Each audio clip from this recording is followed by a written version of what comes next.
আসসালামু আলাইকুম সুপ্রিয় শিক্ষার্থী বন্ধুরা এবং সম্মানিত অভিভাবকবৃন্দ, আশা করি আপনারা সবাই ভালো আছেন, সুস্থ আছেন। প্রিয় শিক্ষার্থী বন্ধুরা, আমরা আজকে আলোচনা রাখব নবম শ্রেণী থেকে বাংলা প্রথম পত্র। প্রিয় শিক্ষার্থী বন্ধুরা, আমরা তাহলে দেখে নেই আমাদের আজকের আলোচনার বিষয়। দেখতে পাচ্ছি বিরামপুর আইসিডি স্কুল।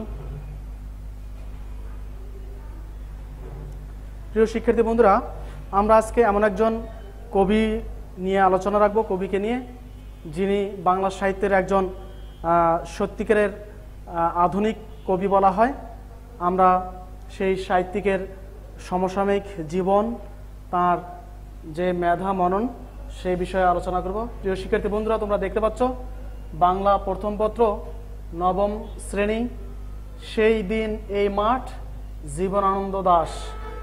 বাংলা সাহিত্যে একজন ফ্যাকাশে, অর্থাৎ তার যে বাহ্যিক অবয়ব, তার যে বাহ্যিক যে ছবিগুলো আমরা দেখি, সত্যি বাংলা সাহিত্যে একজন বিরল।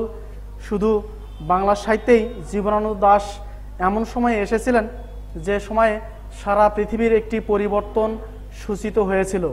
প্রিয় শিক্ষার্থী বন্ধুরা, তোমরা নিশ্চয়ই জানো জীবনানন্দ দাশের জন্ম হয়েছিল 1899 সালে। সেই 1899 সালে জন্মগ্রহণ করেছিলেন আমাদের কাজী নজরুল ইসলাম। সেই সমসাময়িক জন্মগ্রহণ করার পরেও তাদের চিন্তাভাবনা, ধ্যান ধারণা ছিল সম্পূর্ণ ভিন্ন মাত্রায়, আলাদা ছিল। আমরা জানি নজরুল তার প্রতিটি কথা, কাজ, তার যে স্বাভাবিক যে বৈশিষ্ট্য ছিল, যে অন্যায়ের বিরুদ্ধে ন্যায়ের পক্ষে তার যে কথা বলার একটা অবস্থান ছিল, ঠিক তার বিপরীতে আমরা দেখি জীবনানন্দ দাশকে। তিনি শুধু সুখ খুঁজেছেন, ভালোবাসা খুঁজেছেন, যার ফলশ্রুতিতে আমরা দেখি তার যে এই সাহিত্যিকের যে বনলতা সেন কাব্যগ্রন্থ, ধূসর পাণ্ডুলিপি, ঝরা পালক, এই যে তার সমগ্র জীবনের 7টি যে কাব্যগ্রন্থ রয়েছে, আমরা সেগুলো দেখতে পাই। প্রিয় শিক্ষার্থী বন্ধুরা, একটি কথা না বললেই নয়, সেটি হচ্ছে আমরা দেখি জীবনানন্দ দাশের উত্থান এবং পতন কখন হয়েছিল। আমরা জানি জীবনানন্দ দাশের উত্থান এবং পতন হয়েছিল সেই প্রথম বিশ্বযুদ্ধ, দ্বিতীয় বিশ্বযুদ্ধ। আমরা জানি এই ক্ষণজন্মা সাহিত্যিক, অর্থাৎ শুভক্ষণের জন্ম, যার অল্প তিনি সময় পেয়েছিলেন এই পৃথিবীতে থাকার, এই অল্প সময়ে তিনি মানুষের হৃদয় জয় করতে সক্ষম হয়েছেন। প্রিয় শিক্ষার্থী বন্ধুরা, তার যে কবিতার বিষয়বস্তুগুলো আমরা দেখি যে ভাবের, আবেগের চাইতে ভাবের গভীরতার অনেক বেশি প্রাধান্য ছিল। প্রিয় বন্ধুরা, আমরা তার কবিতার যে বিষয়বস্তুগুলোতে দেখি যে উপমা, আমরা জানি উপমাই কবিত্ব। যার যত বেশি উপমা দিতে পারবেন, সেই নিজেকে কবি হিসেবে তত মেলে ধরতে সক্ষম হবেন।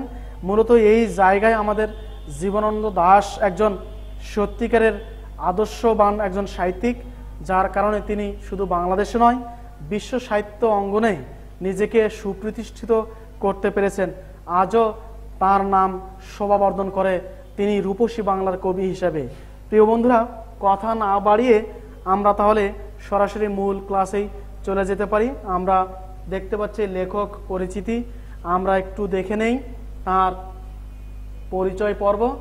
নাম জীবনানন্দ দাশ, জন্ম পরিচয়, জন্মসাল 1899 খ্রিস্টাব্দে বরিশাল শহরে জন্মগ্রহণ করেন। প্রশ্ন, প্রিয় শিক্ষার্থী বন্ধুরা, কোন শহরে জন্মগ্রহণ করেছিলেন? বরিশালে। বরিশাল শহর ছিল তার জন্মস্থান। পিতা সত্যানন্দ দাশ, মাতা কুসুম কুমারী দাস একজন কবি ছিলেন।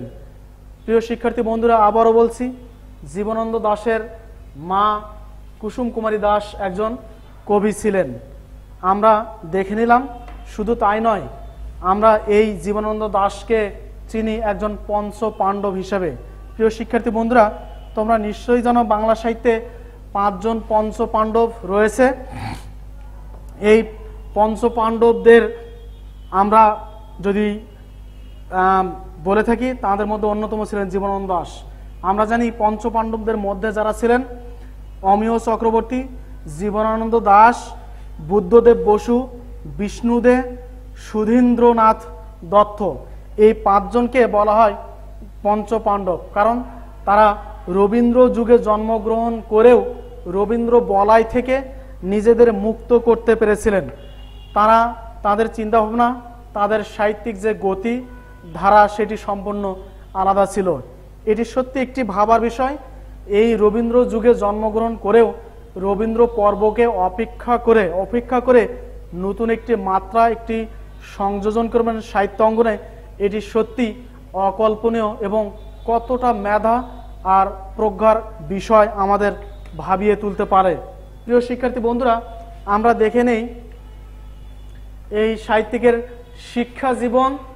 আমরা দেখতে পাচ্ছি জীবনানন্দ দাশ ব্রজমোহন স্কুল, ব্রজমোহন কলেজ ও কলকাতার প্রেসিডেন্সি কলেজে শিক্ষা লাভ করেন।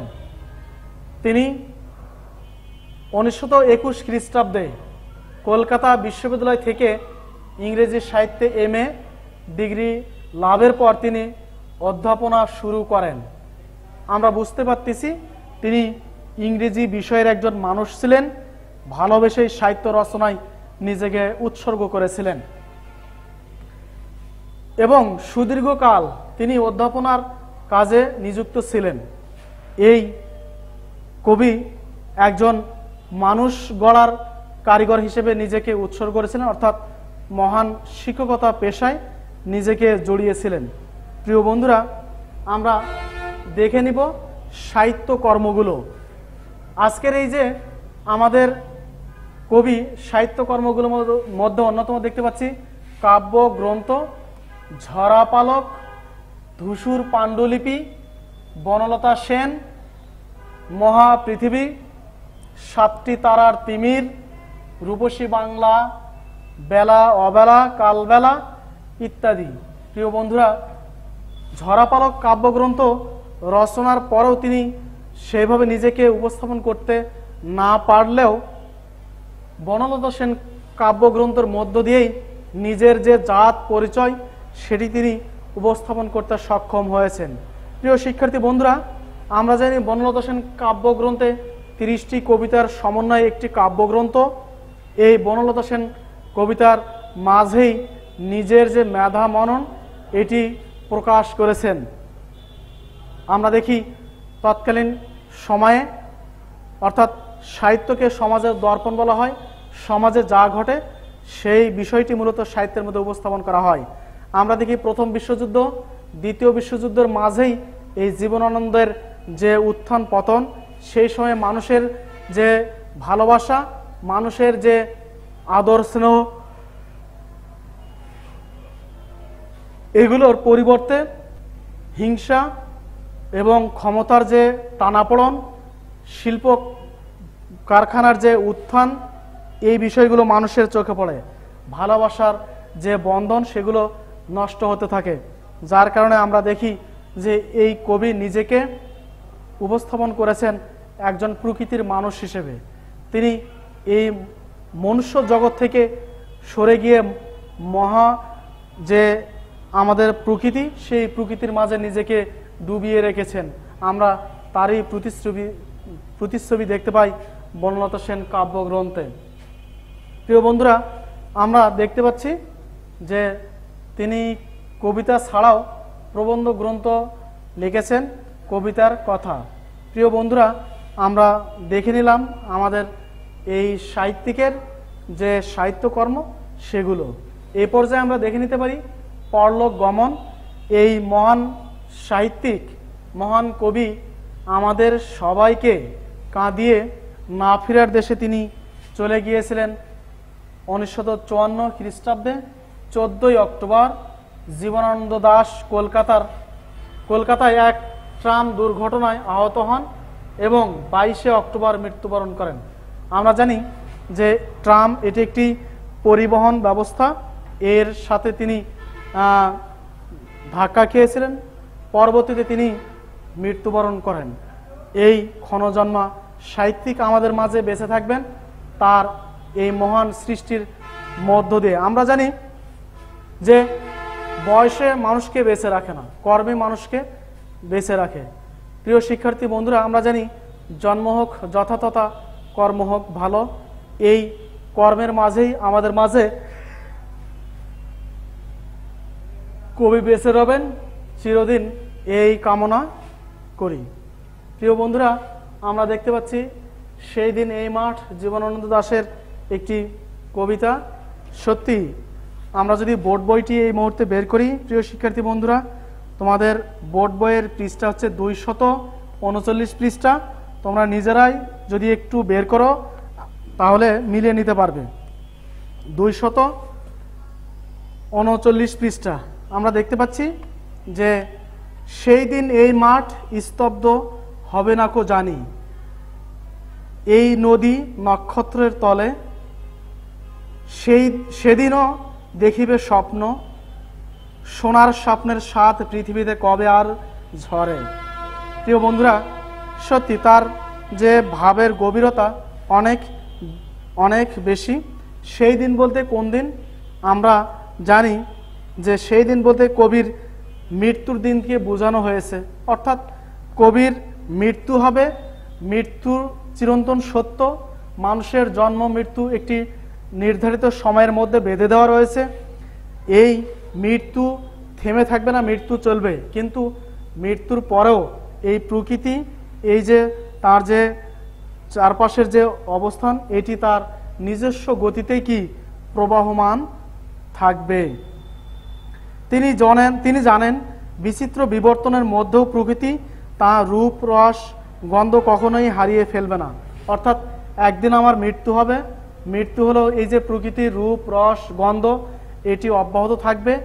তার আপন গতিতেই এই পৃথিবী, তার যে কার্যক্রম, এটি চলতেই থাকবে। প্রিয় বন্ধুরা, আমরা দেখে নিব যে সোনার স্বপ্নের স্বাদ পৃথিবীতে কবে আর ঝরে। সোনার স্বপ্নের স্বাদ অর্থাৎ এই যে তার যে আলোচ্য অংশে তার যে কিছু মনোবাসনা, এগুলোকে বোঝানো হয়েছে। আমি চলে যাব বলে চারুলতা চালতা ফুল কি আর ভিজিবে না, শিশিরের জলে নরম গন্ধের ঢে। প্রকৃতির যে এই যে উপমা, এই যে উপমায় কবিত্ব সত্যি অতুলনীয়। তিনি বলেছেন আমি চলে যাব বলে, অর্থাৎ তিনি যখন মরে যাবেন, চালতা ফুল কি আর ভিজিবে না, অর্থাৎ নিশ্চয়ই ভিজবে। কবির মৃত্যুর মধ্য দিয়ে এগুলো কিন্তু আটকাবে না, তার আপন গতিতে প্রকৃতি তার যে খেলা সেটি খেলে যাবে। লক্ষ্মী পেঁচা গান গাবে নাকি তার লক্ষ্মীটির তরে, সোনার স্বপ্নের স্বাদ পৃথিবীতে কবে আর ঝরে। চারিদিকে শান্ত বাতি ভিজে গন্ধ মৃদু কলরব। এখানে চারিদিকে শান্ত বাতি বলতে এই যে আকাশের যে নক্ষত্র, এগুলোকে এই যে তারকারাজি, এগুলোকে বোঝানো হয়েছে। ভিজে গন্ধ মৃদু কলরব, মাটির যে এই যে ভাবসা একটি গন্ধ, একটি এই যে আবহ, সেগুলো খেয়া নৌকাগুলো এসে লেগেছে চরের খুব কাছে। পৃথিবীর এই সব গল্প বেঁচে রবে চিরকাল, এশিয়ার ধুলো আজ ব্যাবিলন ছাই হয়ে আস। প্রিয় বন্ধুরা, এই যে তার যে উপমা, সত্যি এই যে ব্যাবিলন গ্রিক অ্যাথেন্সের একটি শহর, এশিয়া ধুলো আজ, অর্থাৎ এই যে সভ্যতা, এই যে সভ্যতার বিবর্তনে, এই যে শিল্প কারখানার বিবর্তনে আজ অতীত ঐতিহ্য, এই যে আমাদের প্রকৃতির যে খেলা, এগুলো সত্যি ঢেকে বসেছে। প্রিয় বন্ধুরা,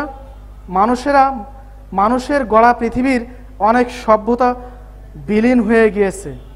এশিরীয় ও ব্যাবিলন সভ্যতা এখন ধ্বংসস্তূপ ছাড়া আর কিছুই নয়, এগুলো অতীত ঐতিহ্য। এখান থেকে আমাদের যে প্রকৃতির যে চিরকাল যে রূপ রস গন্ধ নিয়ে চিরকাল প্রাণময়, সেটি আসলে উপস্থাপন করেছেন। প্রিয় বন্ধুরা, আমরা দেখে নিলাম আমাদের এই গল্পের মূল যে চরণগুলো। আমরা এ পর্যায়ে দেখে নিব শব্দের অর্থ ও টিকা। আমরা দেখতে পাচ্ছি আমি চলে যাব বলে, কবি চলে গেলেও প্রকৃতির অফুরন্ত ঐশ্বর্য কোনোদিন বিলীন হবে না। তার যে আপন গতি, আপন যে মহিমা, সেটি অব্যাহত থাকবেই। ব্যাবিলন ছাই হয়ে গেছে। ব্যাবিলন প্রাচীন এক সভ্যতা, ব্যাবিলন সভ্যতা এখন ধ্বংসস্তূপ ছাড়া আর কিছুই নয়। সেই দিন এই মাঠ স্তব্ধ হবে না কো জানি, প্রকৃতি অবিনশ্বর, প্রকৃতি তার অফুরন্ত সৌন্দর্য নিয়ে মানুষের স্বাদ ও কল্পনাকে তৃপ্তি করে যাবে যুগের পর যুগ। অর্থাৎ আমাদের মৃত্যুর পরেও এই পৃথিবী আপন গতিতে তার যে শোভা সেটি বর্ধন করেই যাবে।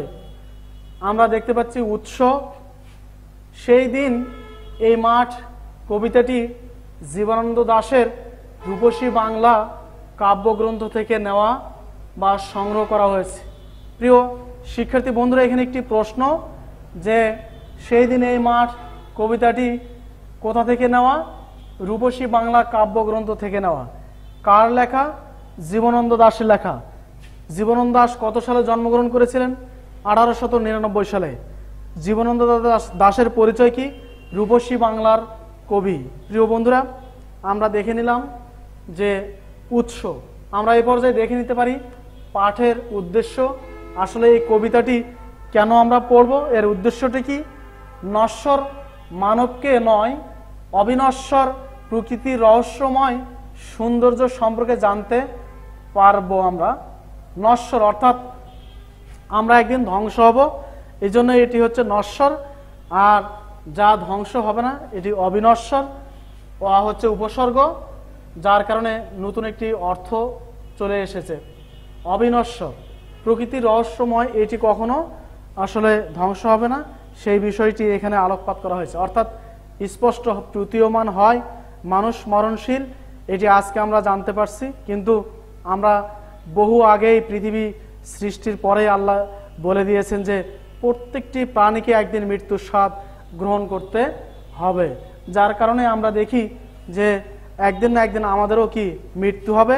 মৃত্যুর পরেও এই পৃথিবীর যে রূপ বৈচিত্র্য এটি অব্যাহত থাকবে। প্রিয় বন্ধুরা, আমরা কবিতাটির সার সংক্ষেপ যদি একটু দেখে নেই তাহলে হয়তো আরও পরিষ্কার করে আমরা বুঝে নিতে পারবো সার মর্ম মূল অংশ। সভ্যতা একদিকে যেমন ক্ষয়নু, অন্যদিকে চলে তার বিনির্মাণ। অর্থাৎ সভ্যতা একদিকে কি হয়? ক্ষয় হয়, ক্ষয় হতে থাকে, অন্যদিকে বিনির্মাণ অর্থাৎ নতুন করে সৃষ্টি হয়। অর্থাৎ পুরাতনকে বিদায় দিয়ে নতুনের আগমন। মরণশীল ব্যক্তি মানুষ মৃত্যুর কোলে ঢলে পড়ে, কিন্তু প্রকৃতিতে থাকে চিরকালের ব্যস্ততা, মাঠে থাকে চঞ্চলতা, চালতা ফুলে পড়ে শীতের শিশির, লক্ষ্মী পেঁচকের কণ্ঠে ধ্বনিত হয় মঙ্গল বার্তা। খেয়া নৌকা চলে নদীগুলোতে, অর্থাৎ কোথাও থাকে না সেই মৃত্যুর রেশ। ফলে মৃত্যুতেই সব শেষ নয়। পৃথিবীর বহমানতা মানুষের সাধারণ মৃত্যুর রহিত করতে পারে না। প্রকৃতপক্ষে মানুষের মৃত্যু আছে, কিন্তু এ জগতের সৌন্দর্যের মৃত্যু নেই। মানুষের স্বপ্নেও মরণ নেই। মানুষের স্বপ্নেও মরণ নেই। প্রিয় বন্ধুরা, আমরা বুঝতে পারলাম যে এই যে প্রকৃতির যে অপরূপ দৃশ্য, এটি সৌন্দর্য শোভাবর্ধনই করে না, আমাদের ভারসাম্যকেও রক্ষা করে। মানুষ একদিন এই পৃথিবী থেকে বিদায় নেবে, কিন্তু রয়ে যাবে তার যে সৌন্দর্য, প্রকৃতির যে অপরূপ ঢেউ, সেই যে লীলাভূমি। আমরা দেখে নিব নামকরণের সার্থকতা। কেন এটির নামকরণ? বিষয় ভাবনার দিক থেকে সেই দিন, প্রিয় বন্ধুরা, এটি দ্বন্দ্ব সহায়িকার হবে, ঋষি হয়েছে, বানানটি ভুল। সেই দিন এই মাঠ নামকরণটি সার্থক হয়েছে।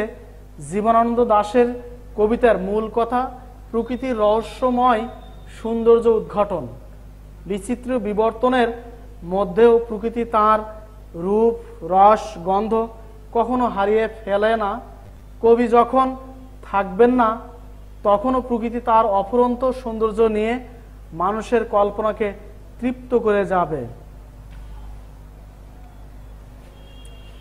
মানুষ প্রকৃতির কোলে লালিত হয়, আবার এই প্রকৃতিতেই মিশে যায়। শুধু এই প্রকৃতি নিরন্তর কাল টিকে থাকে। প্রকৃতি চিরযৌবনা, কারো চলে যাওয়া নিয়ে প্রকৃতির আক্ষেপ নেই, প্রকৃতির মধ্যেও বিচিত্র গন্ধের আস্বাদ, মৃদু মন্দ কোলাহলের আনন্দ, তার অন্তর্গত অফুরন্ত সৌন্দর্য কখনো শেষ হয় নাই। সেই দিন এই মাঠ কবিতার কবি প্রকৃতির এই চিরকালীন সৌন্দর্যকে বিস্ময়কর নিপুণতায় উপস্থাপন করেছেন। সুতরাং প্রকৃতির এই অপার সৌন্দর্যের চেতনার দিক থেকে সেই দিন এই মাঠ কবিতাটির নামকরণ যথার্থ ও সার্থক হয়েছে। প্রিয় বন্ধুরা, আমরা বুঝতে পারলাম আমরা একদিন চলে যাব, কিন্তু প্রকৃতি অব্যাহত থাকবে, যার কারণে এই কবিতাটির নামকরণ সার্থকতা লাভ করেছে। সেই দিন এই মাঠ। আমরা দেখতে পাচ্ছি প্রিয় শিক্ষার্থী বন্ধুরা কিছু জ্ঞানমূলক প্রশ্ন। এ পর্যায়ে তোমরা এই প্রশ্নগুলো খাতায় নোট করে নিতে পারো, যাতে করে পরবর্তীতে আমাদের প্রশ্নগুলোর উত্তর দিতে সহজ হয়। প্রিয় শিক্ষার্থী বন্ধুরা, তোমরা অবশ্যই খাতা কলম বের করেছো, প্রশ্নগুলো নিতে পারো। 1 নম্বর প্রশ্ন, জীবনানন্দ দাশের কবিতার মৌলিক প্রেরণা কি ছিল? 2 নম্বর, বেলা অবেলা কালবেলা কার লেখা? জীবনানন্দ দাশের, এটি একটি কাব্যগ্রন্থ। জীবনানন্দ দাশ কত সালে মৃত্যুবরণ করেন?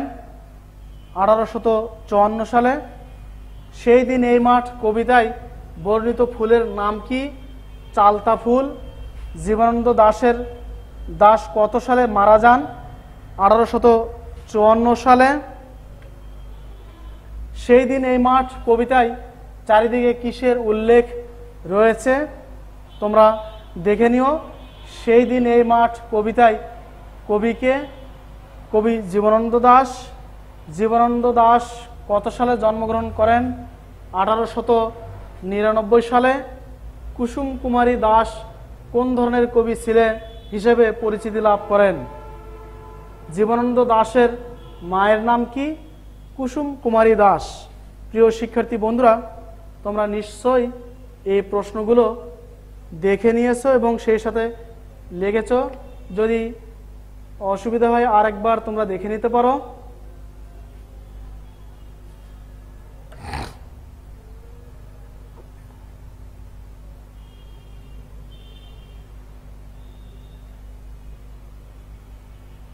আমরা দেখতে পাচ্ছি কিছু জ্ঞানমূলক প্রশ্নের উত্তর।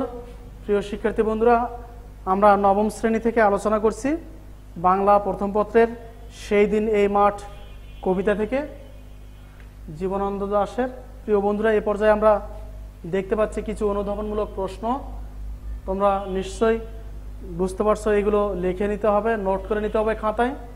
1 নম্বর প্রশ্ন, এশিরিয়া ধুলো আজ ব্যাবিলন ছাই হয়ে আছে বলতে কি বোঝানো হয়েছে? তোমরা লিখে নিতে পারো। খেয়া নৌকাগুলো চরের কাছে লাগানোর বিষয়টি উল্লেখ করে কবি কি বোঝাতে চেয়েছেন? এই নদী নক্ষত্রের তলে বলতে কবি কি বুঝিয়েছেন? সোনার স্বপ্নের স্বাদ বলতে কবি কি বুঝিয়েছেন? প্রিয় শিক্ষার্থী বন্ধুরা, তোমরা অবশ্যই এগুলো নোট করে নিবে।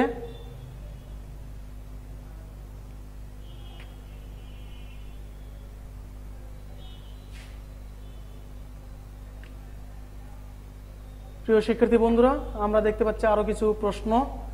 আমি চলে যাব বলে কবি কথাটি কেন বলেছেন?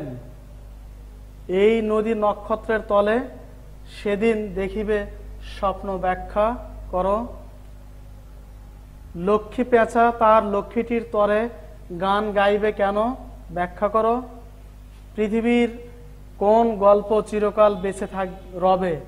বুঝিয়ে লেখো।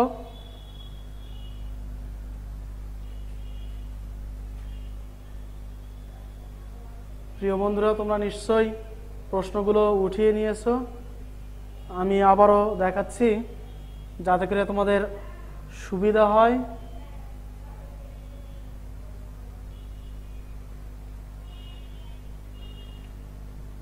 প্রিয় শিক্ষার্থী বন্ধুরা, নিশ্চয় তোমরা আমাদের এই লাইভ ক্লাসটি উপভোগ করেছো। সেই সাথে আমরা জীবনানন্দ দাশকে জানলাম। শুধু পড়ার মাঝে সীমাবদ্ধ রাখবো না, আমরা চেষ্টা করব আমরা যেন আসলে পরীক্ষার্থী না হয়ে শিক্ষার্থী হই, তবে আমাদের জীবন সার্থকতা লাভ করবে। প্রিয় শিক্ষার্থী বন্ধুরা, সেই সাথে আমাদের আশেপাশে আমাদের যে সমস্ত মানুষগুলো রয়েছে তাদের সুখে দুঃখে যেন পাশে নিজেদের এগিয়ে দিতে পারি, তাদের পাশে যেন দাঁড়াতে পারি, তাহলেই আমাদের জীবন সার্থক। প্রিয় বন্ধুরা, তাহলে দেখা হবে আগামী লাইভ ক্লাসে। ততক্ষণ পর্যন্ত যেন ভালো থাকা হয়। সবার সুস্থতা এবং সুস্বাস্থ্য কামনা করে আজকের লাইভ ক্লাস থেকে আমি বিদায় নিচ্ছি। সবাই ভালো থাকো, সুস্থ থাকো। আসসালামু আলাইকুম।